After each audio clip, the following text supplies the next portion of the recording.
ഡിറ്റുവ ചുഴലിക്കാറ്റിന്റെ പ്രഭാവത്തിൽ തമിഴ്നാടിന്റെ തീരദേശ മേഖലകളിൽ ശക്തമായ മഴ തുടരുകയാണ്. തമിഴ്നാട്ടിലും ആന്ധ്രാപ്രദേശിലും കേന്ദ്രം പ്രളയ മുന്നറിയിപ്പ് നൽകി.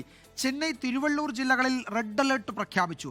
മണിക്കൂറുകളായി തുടരുന്ന മഴയിൽ ചെന്നൈയിലെ പലയിടത്തും വെള്ളക്കെട്ട് രൂപപ്പെട്ടു. അതേസമയം ശ്രീലങ്കയിൽ മരണം 334.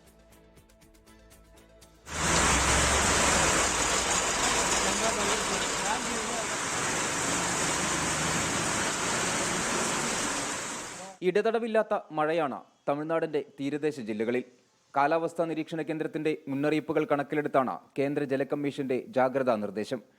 ചെന്നൈയിലും തിരുവള്ളൂരും ആന്ധ്രാപ്രദേശിലെ തിരുപ്പതി, നെല്ലൂർ ജില്ലകളിലുമാണ് പ്രളയ മുന്നറിയിപ്പ് നൽകിയത്. മണിക്കൂറുകളായി തുടരുന്ന മഴയിൽ ചെന്നൈ നഗരത്തിലെ മൈലാപ്പൂർ, ടി നഗർ, കോയമ്പേട്, വത്സരവാക്കം, വ്യാസർപടി തുടങ്ങി വിവിധയിടങ്ങളിൽ വെള്ളക്കെട്ട് രൂപപ്പെട്ടു.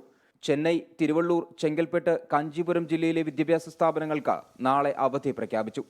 തീവ്ര ന്യൂനമർദ്ദമായ ഡിറ്റുവ നിലവിൽ തമിഴ്നാടിന്റെ വടക്കൻ തീരത്തു നിന്നും ശരാശരി 35 കിലോമീറ്റർ അകലെയാണ്.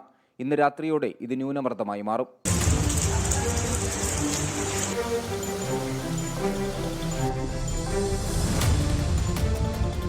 മഴയ്ക്കൊപ്പം തീരപ്രദേശങ്ങളിൽ ശക്തമായ കാറ്റും വീശുന്നുണ്ട്. 65 കിലോമീറ്റർ വരെ വേഗത്തിൽ കാറ്റ് വീശുമെന്നാണ് കാലാവസ്ഥാ നിരീക്ഷണ കേന്ദ്രത്തിന്റെ മുന്നറിയിപ്പ്. മഴയിൽ സംസ്ഥാനത്ത് ഇതുവരെ 4 മരണം റിപ്പോർട്ട് ചെയ്തു. ശ്രീലങ്കയിൽ രക്ഷാപ്രവർത്തനം പുരോഗമിക്കുന്നു. 334 പേർ മരിച്ചു. 370 പേരെ കാണാനില്ല.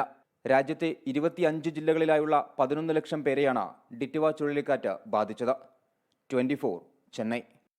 ലോകത്തെവിടെയായാലും ഏത് സമയത്തും 24 വാർത്തകളും ഓഗ്മെന്റഡ് റിയാലിറ്റി പാക്കേജുകളും എക്സ്പ്ലെയിനറുകളും വിശദമായി കാണാൻ ഞങ്ങളുടെ യൂട്യൂബ് ചാനൽ നിങ്ങൾക്ക് സബ്സ്ക്രൈബ് ചെയ്യാം.